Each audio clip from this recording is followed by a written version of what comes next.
अब मैं हमारे इस प्रोग्राम के रोए रवा हमारे मंसूरी पिंजारी जमात के महाराष्ट्र के प्रदेश अध्यक्ष माननीय मोहतरमी आरिफ अली अत्तारी साहब को आवाज उठा के आए, अपने ख्यालात अपना भाषण दे। इस शेर के साथ के किसी वादे की किसी मोहब्बत की मोहताज नहीं, किसी वादे किसी मोहब्बत की मोहताज नहीं, ये कहानी किसी किरदार की मोहताज नहीं, ये कहानी किसी किरदार की मोहताज नहीं। यूं होठों पे सजाए हुए फिरते हैं तुझे, यूं होठों पे सजाए हुए फिरते हैं तुझे, तेरी शख्सियत किसी अखबार की मोहताज नहीं। मोहतरमी आली जनाब आरिफ अली अत्तारी साहब। आज इस प्रोग्राम के हमारे उद्घाटक और अभी बहुत अच्छी बातें यहाँ पर बताए और काफ़ी जमात को और किसी भी पासमंदा बिरादरी को आगे बढ़ाने की उनके दिल में ख्वाहिश रखते हैं। ऐसे हमारे किस्मत हाजी साहब उत्तर महाराष्ट्र अध्यक्ष अभी अपनी बात रखे, हाजी कलीम मंसूरी साहब, साजिद कुनार पिंजारी साहब यहाँ बैठे हैं, सीओ हमारे जमात से हैं, हमारे कबीले से हैं, शाहदा में चीफ ऑफिसर हैं हमारे राजन मोरे साहब, अभी बहुत अच्छी बात बता कर गए। क्या उनको सुनने के बाद तो ऐसा लग रहा था कि जैसे मैंने एक लफ्ज पढ़ा था वसुधैव कुटुंबकम, कि पूरा संसार एक बाप की औलाद है, ऐसा।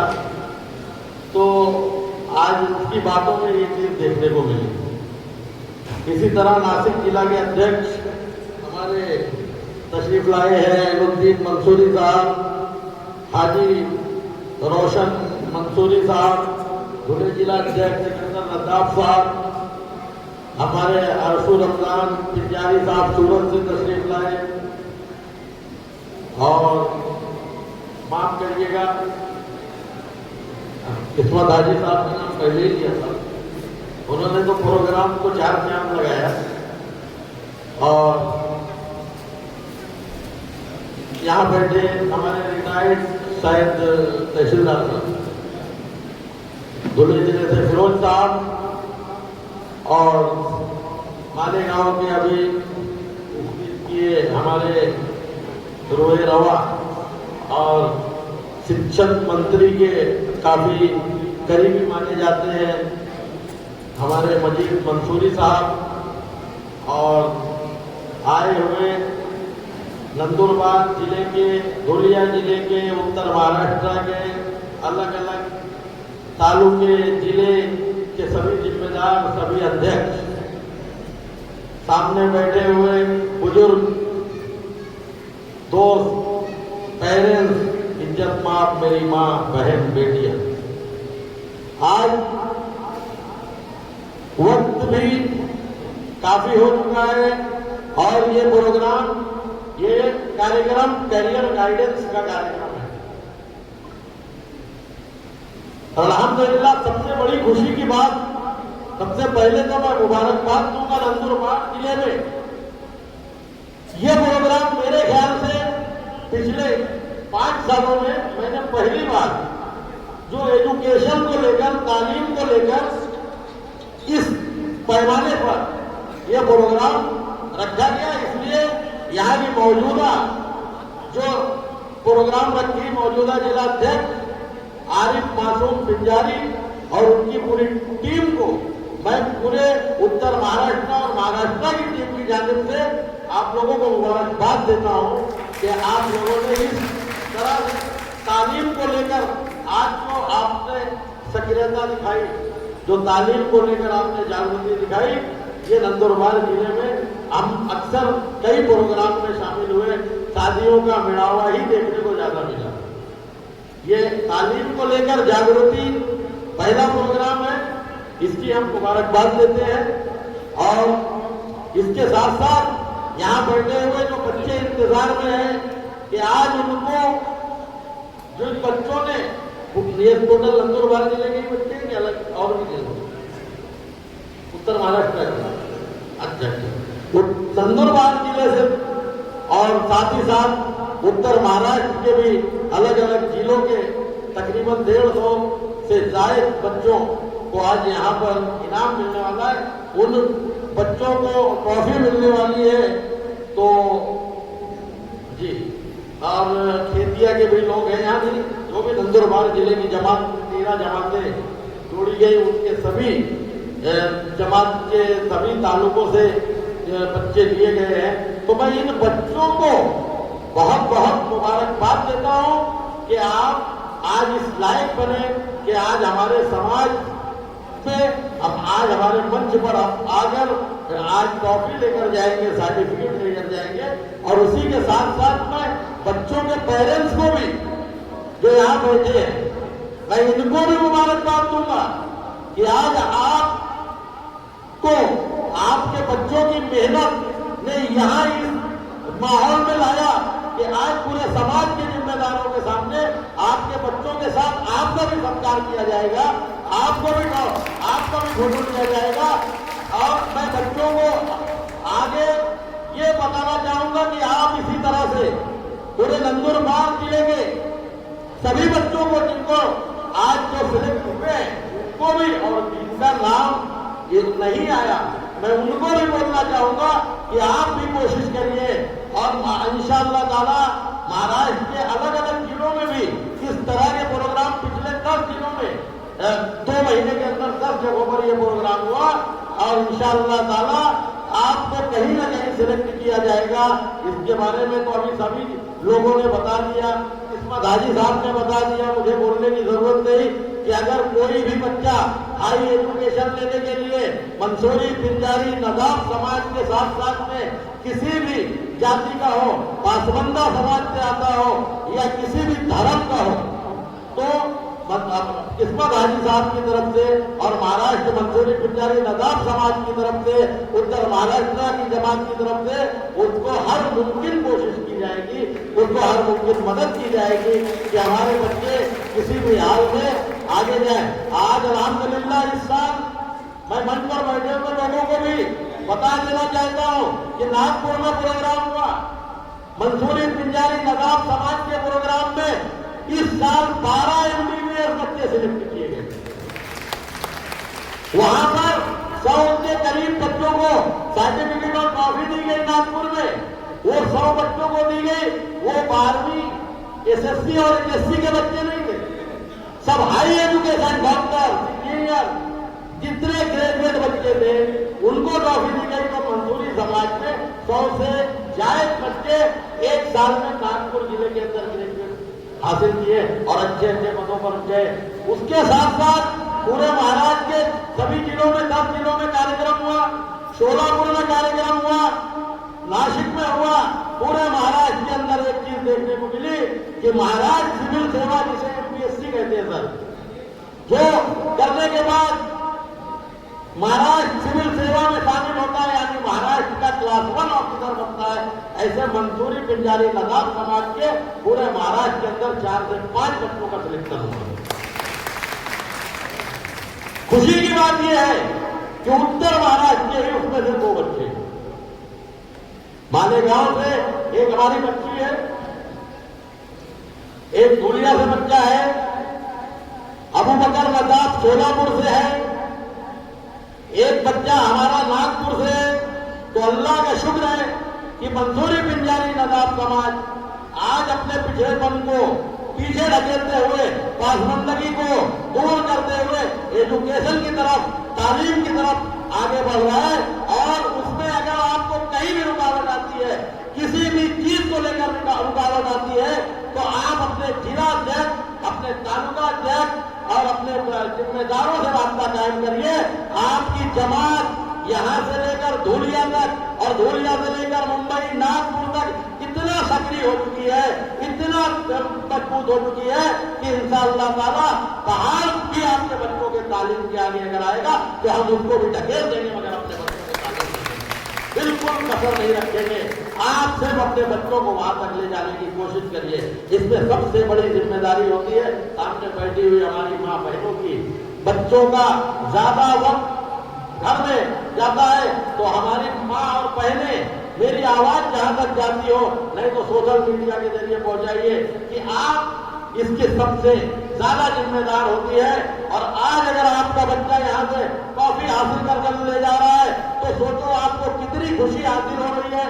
मैं बताना चाहता हूं कि जब बच्चे ग्रेजुएट का सर्टिफिकेट लेने या किसी सेवा सर्विस का सर्टिफिकेट लेने महाराष्ट्र गवर्नमेंट के पास जाते हैं तो उनके माँ बाप को कितनी खुशी हासिल होती है। तो आप लोगों को मैं यही कहूंगा कि अभी बताया जैसे तमाम लोगों ने कि तालीम ही एक ऐसी चीज है जो हमें आगे ले जा सकती है। तालीम ही एक ऐसी चीज है जो गरीबी, मुखलिसी, पासबंदगी को खत्म करके हमारी आने वाली नस्लों को आगे ले जा सकती है, तरक्की याफ्ता बना सकती है। तो तालीम हासिल करने के लिए आप 2 वक्त में 1 वक्त की रोटी कम खाइए, मगर अपने बच्चों को तालीम हासिल करने के लिए कोई हर मुमकिन कोशिश कीजिए। और आज के दौर में चाहे हुकूमत किसी की भी हो सर, लेकिन हर दौर में हुकूमत हिंदुस्तान, हुकूमत भारत हर दौर में एजुकेशन को लेकर हुकूमत भी हमारी सक्रिय रही है। और आज भी उसी तरह से हुकूमत जो है एजुकेशन के लिए अलग अलग तरीके का फंड दे रही है। आप लोगों को, अपने बच्चों को अगर कितना भी बड़ी से बड़ी तालीम, हाई से हाई एजुकेशन कराना हो, एक हाथदारी ढकेलने वाला बाप भी अपने बच्चे को यूपीएससी एमपीएससी करा सकता है। हम भी मदद करेंगे उसकी, जमात भी जिम्मेदारी लेती है उस बच्चे को आगे ले जाने की। साथ ही साथ आज हमारी महाराष्ट्र गवर्नमेंट और राष्ट्रीय भारत की गवर्नमेंट जो है वो इतना लोन दे रही है कि हम अपने बच्चे को किसी भी हाल में आगे बढ़ा सकते हैं। उसके लिए अगर आपको गवर्नमेंट की जो भी स्कीमें आई है, देखिए अभी हमारे सिकंदर नदाब साहब प्रदेश के सलाहकार यहाँ बैठे हैं, इनके भतीजे को इंग्लैंड जाना था पढ़ाई करने के लिए, आइलैंड जाना था। पैसों की कुछ किल्लत आई, गवर्नमेंट के स्कीम के जरिए मैं आप लोगों को यहाँ एकदम खुलेआम बताना चाहता हूँ सर, आपको इजाजत ले रहा हूं मैं कि इनके भाई डॉक्टर नूर नदाब साहब ने गवर्नमेंट के स्कीम की मालूमात ली और पता ये चला कि इस तरह का भी गवर्नमेंट ने लोन दिया है कि बच्चा जब पढ़कर आएगा और यहाँ कामयाबी हासिल करने के बाद, जब एजुकेशन लेने के बाद यहाँ पर वो जॉब ज्वाइन करेगा, पैसे कमाने लगेगा, तब गवर्नमेंट का कर्ज वापस करेगा।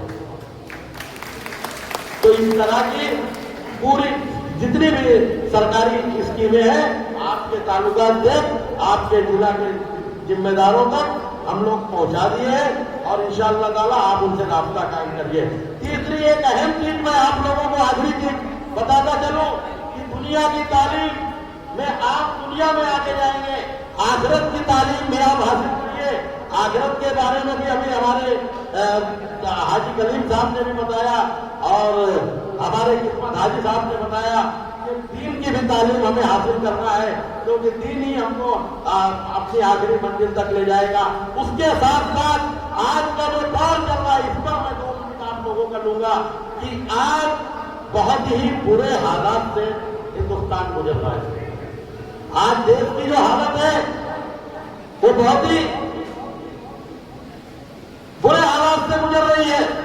खास तौर से पासबंदा कौम, मंसूरी, पिंजारी, नदाब, अंसारी, राइन, मनियार, अंतार, शाह, बैकवर्ड समाज जो तालीम में या माली हालात से पीछे है, ऐसे बच्चों को, ऐसे समाज के बच्चों को गुमराह करने की भी एक बहुत बड़ी साजिश चल रही है।